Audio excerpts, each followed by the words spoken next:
السلام عليكم ورحمة الله وبركاته. أنا أرحب بكم جميعا ترحيبا حارا في هذه القناة المفيدة وأتمنىكم بخير تماما والحمد لله رب العالمين. দেরি না করে আমি আমার যে মূল বক্তব্য শুরু করতে চলেছি, তো আপনাদের সকলকে স্বাগতম এই ইউটিউব চ্যানেলে। আর আশা করছি আপনারা সকলে ভালো আছেন। আপনাদের যে বিপিএসসির জন্য প্রস্তুতি অলরেডি আপনারা শুরু করে দিয়েছেন। তো বেশ কয়েকজন আমাকে বিপিএসসি টেস্ট সিরিজের জন্য বলেছিলেন, তো তাদের কথা মাথায় রেখে আমি বিপিএসসি অ্যারাবিক, বিশেষ করে অ্যারাবিক পোর্শনটা এখানে কভার করা হবে। সেই টেস্ট সিরিজটা শুরু করতে চলেছি। এই টেস্ট সিরিজটা শুরু হতে চলেছে আগামীকাল থেকে, অর্থাৎ 25শে জুন। তো আপনারা যারা যারা ইচ্ছুক এই টেস্ট সিরিজটা নিতে, অবশ্যই নিতে পারেন। সেখানে রেজিস্ট্রেশন রেজিস্ট্রেশন করার জন্য ফোন নাম্বার দেওয়া রয়েছে 62 96 68 28 95। এই নাম্বারে ফোন অথবা হোয়াটসঅ্যাপ SMS করার মাধ্যমে আমাকে জানাতে পারেন যে রেজিস্ট্রেশন করতে চান। আর এখানে যে সমস্ত ফিচার্সগুলো পাবেন সেগুলো হচ্ছে যে প্রিভিয়াস ইয়ারের কোশ্চেনে অনুযায়ী যে ধরনের প্রশ্ন আসছে সে ধরনের প্রশ্ন অবশ্যই সেগুলোকে কভার করা হবে ইনশাআল্লাহ। যেমন আনসিন প্যাসেজ, ট্রান্সলেশন খুবই গুরুত্বপূর্ণ, গ্রামার, রেটরিক, হিস্ট্রি এবং মেকিং সেন্টেন্সেস যেগুলো আসছে সেগুলোর ওপরে কিন্তু আমাদের এই যে টেস্ট সিরিজটা হবে ইনশাআল্লাহ। আমি চেষ্টা করব সেটাকে ভালোভাবে কন্ডাক্ট করা। সপ্তাহে এটা কিন্তু 4 দিন হবে, টেস্ট দেওয়া হবে এবং এক্সামের আগে পর্যন্ত এটা চলতে থাকবে। আর এই টেস্ট সিরিজটা কন্ডাক্ট করা হবে টিচমিন্ট অ্যাপের মাধ্যমে। যে অ্যাপের একটা বৈশিষ্ট্য হচ্ছে যে একবার একটা টেস্ট দিয়ে দিলে সেটাকে আবার রিঅ্যাটেম্প করা যায় না, তবে সেই প্রশ্নগুলো অ্যানালাইসিস করতে পারবেন। আর প্রত্যেক দিন সপ্তাহে 4 দিন নতুন নতুন টেস্ট পাবেন, সেগুলো আবার অ্যাটেম্প করতে পারবেন। এভাবে এক্সামের আগে পর্যন্ত চলতে থাকবে ইনশাআল্লাহ। আর আমি চেষ্টা করব, আমি আমার 100% চেষ্টা চালিয়ে যাবো আপনাদেরকে ভালো সার্ভিস প্রোভাইড করার জন্য। আপনারাও সহযোগিতা আমাকে করবেন ইনশাআল্লাহ। এভাবে আপনাদের যে প্রিপারেশানটা আরও ভালো হবে, সে বিন্দু বিন্দু থেকে সিন্ধু তৈরি হবে। তো একটু একটু করে প্রিপারেশান করতে করতে আপনাদের পুরো যে এই পোর্শনগুলো সবগুলো কভার হবে ইনশাআল্লাহ। আর 4 দিন 4 ধরনের থাকবে।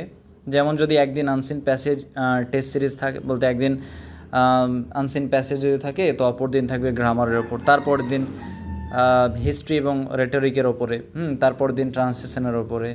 এইভাবে কিন্তু টেস্ট সিরিজটা চলতে থাকবে। তো আপনারা যদি আগ্রহী হয়ে থাকেন বা আগ্রহী ক্যান্ডিডেটরা নিতে পারেন এই টেস্ট সিরিজটা। রেজিস্ট্রেশন ফিজ মাত্র 300 টাকা, খুবই অল্প। এই কারণে ভিডিওটি করা, যাতে করে আপনাদের কাছে এই মেসেজটা পৌঁছে যায় যারা মনে করবেন যে এটা ভালো হতে পারে। আমি আশা করছি আপনারা অনেক উপকৃত হবেন এখান থেকে, আশা করছি। যারা যেখানে টেস্ট সিরিজ নেন না কেন, অবশ্যই কোনো সমস্যা নেই, আপনারা নিতে পারেন। আর যারা এখনও পর্যন্ত নেননি তারা নিতে পারেন, এটা নিতে পারেন। তো সেক্ষেত্রে আশা করছি এখান থেকে অনেক আপনারা উপকৃত হবেন।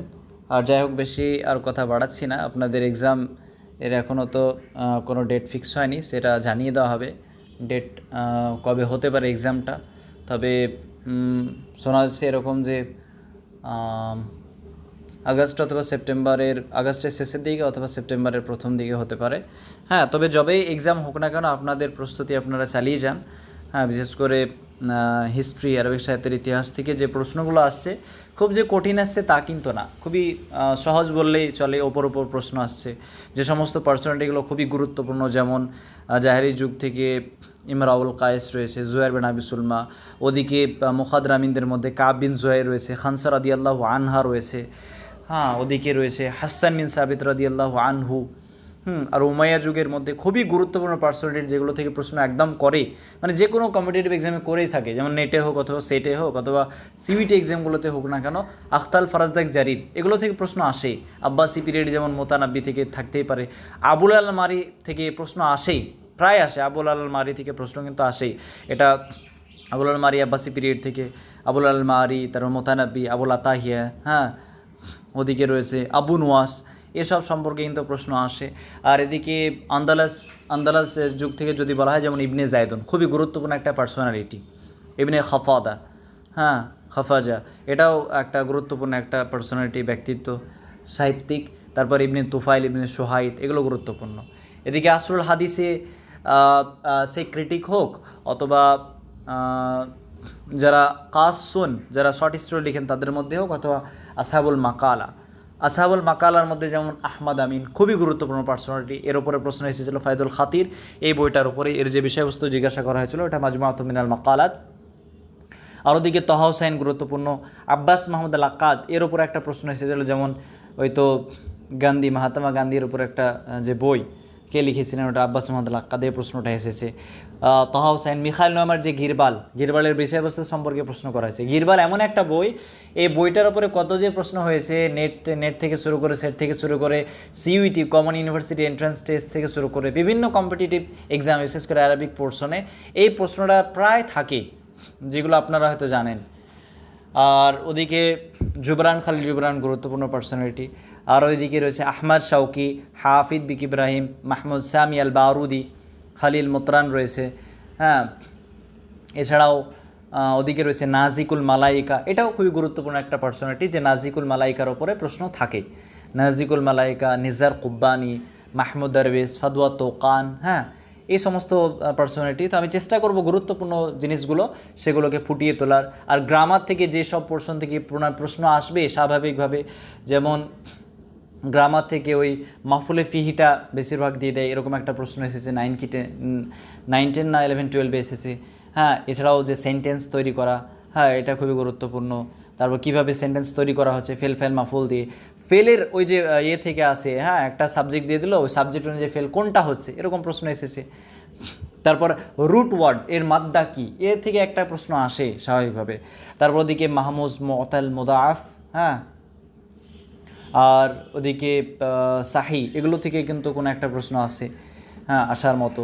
আদাদ মাদুদ থেকে প্রশ্ন আসার মতো, ইস্তেসনা থেকে আসার মতো, যেমন খালা, হ্যাঁ, যেটা ছিল, তারপর খালা একটা ছিল, এরকম একটা প্রশ্ন ছিল, ওটা আসলে ইস্তেসনা এর মধ্যে, আদাওয়াতুল ইস্তেসনার মধ্যে পড়ে যাবে, এই ইস্তেফাম ওটা হবে না।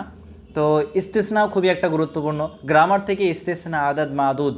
তারপর ওদিকে আসমাউল মুস্তাক্কা যেগুলো রয়েছে, ইসমুল ফাইল, ইসমুল মাফউল, সিফাতুল মুশাব্বাহু, হ্যাঁ, তারপর ওদিকে রয়েছে ইসমুল মুবালাগা, ইসমুল তাফদীল, এগুলো থেকে কিন্তু গ্রামার থেকে সাধারণত আসে। মুবতাদা খবরের যে এক্সেপশনগুলো, এগুলো থেকে প্রশ্ন আসতে পারে। আর ওদিকে ইসমুল মানকুস, হ্যাঁ, থেকে একটা যেমন প্রশ্ন এসেছিল। তো গ্রামারের আরও বিভিন্ন দিক রয়েছে, বাব থেকে দিয়ে দিতে পারে, হ্যাঁ, গুরুত্বপূর্ণ বাব, সেগুলো থেকে কিন্তু প্রশ্ন আসতে পারে। তো গ্রামার এই পোর্শন। ট্রান্সলেশন খুবই গুরুত্বপূর্ণ, ট্রান্সলেশন বলা যায় না কোথা থেকে দেবে, তবে রিসেন্ট মডার্ন ট্রান্সলেশনগুলো, যেমন সাইরেনের উপর একটা এসেছিলো, আয়রন ডোমের উপর এসেছিলো, আল কুব্বাতুল হাদিদিয়া, তো মানে হচ্ছে আয়রন ডোম, ঠিক আছে। তারপর সাফারাতুল ইন্দার বলে একটা ছিল, ওটা হচ্ছে সাইরেন। আর এই ধরনের যে ট্রান্সলেশনগুলো, যে মডার্ন সাইরেন, যেমন এখন যুদ্ধ চলছিল, তো সেই দিক থেকে সাইরেনটা দিয়ে দিয়েছে। আরও মডার্ন ট্রান্সলেশন সম্পর্কে আসতে পারে, সেন্টেন্স ইংলিশে দিয়ে দিচ্ছে, তারপর ওটাকে আরবিকে করতে হচ্ছে। এ ধরনের প্রশ্নগুলো খুবই গুরুত্বপূর্ণ, সেগুলোর প্রতি ইনশাল্লাহ আমি ফোকাস করব, আর সেইভাবে টেস্ট সিরিজটা কন্ডাক্ট করব। আপনারা নিলে অবশ্যই বুঝতে পারবেন, আর আমি 100% দেওয়ার চেষ্টা করবো ইনশাল্লাহ। তো ভিডিও আর লম্বা করছি না। আর আনসিন প্যাসেজ করার যে নিয়ম, সেই নিয়মগুলো আমাদেরকে জানতে হবে। যেমন কীভাবে আনসিন প্যাসেজ আমরা কী করব, সেটাকে সলভ করব। দুটো মেথড রয়েছে, একটা হচ্ছে কিউপি মানে কোশ্চেন, তা আগে কোশ্চেন পড়ে নিতে হবে, তারপর প্যারাগ্রাফ। আর একটা হচ্ছে পিকিউ মানে প্রথম প্যারাগ্রাফ পড়তে হবে, তারপর কোশ্চেন। তো আমি যেটা করি, নেট এক্সাম, বিভিন্ন এক্সাম যেগুলো আমি দিয়েছি, সেগুলোতে প্রথমে কোশ্চেনটাকে পড়ে নিই, তারপর কোশ্চেন যদি পড়ে নেওয়া হয় না, তো কোশ্চেন পড়ে নেওয়ার পরে মানে কোশ্চেন পড়ার পরে যখন আমি টেক্সটটা পড়বো, প্যারাগ্রাফটা পড়বো, তখন হঠাৎ করে এমন একটা শব্দ, যে শব্দটা আমি কোশ্চেনে পেয়েছিলাম, ওটা ধরে ফেললাম, তখন ওখানে অ্যান্সারটা অটোমেটিকলি আমার হয়ে যাবে। হ্যাঁ, এইভাবে কোশ্চেনটা কয়েকবার পড়ে, কয়েকবার যদি প্যারাগ্রাফ পড়া যায়, তাহলে অটোমেটিকলি আনসিন প্যাসেজগুলো করা যায়। এই যে মেথডটা আপনারা ফলো করতে পারেন, এটা আনসিন প্যাসেজের গেল। আর ইলমুল বালাগা, যেটা আল বালাগাতুল ওয়াদিহা যে বই রয়েছে না, সেই বই থেকে পুরোটা হুবহু তারা উদাহরণগুলো তৈরি দেয়, সেই উদাহরণগুলো আমাদেরকে মনে রাখতে হবে। সেই উদাহরণগুলো মনে রাখলে ইলমুল বালাগা এই যে পোর্শনটা, সেটা কভার করা যাবে, ঠিক আছে। তো এগুলো আমি কভার করার চেষ্টা করবো ইনশাআল্লাহ। তো ভিডিও এই পর্যন্তই করলাম, আপনারা টেস্ট সিরিজটা নিতে পারেন। জাযাকুমুল্লাহু খাইরান ওয়া আহসানাল জাযা। আসসালামু আলাইকুম ওয়া রাহমাতুল্লাহি ওয়া বারাকাতুহু।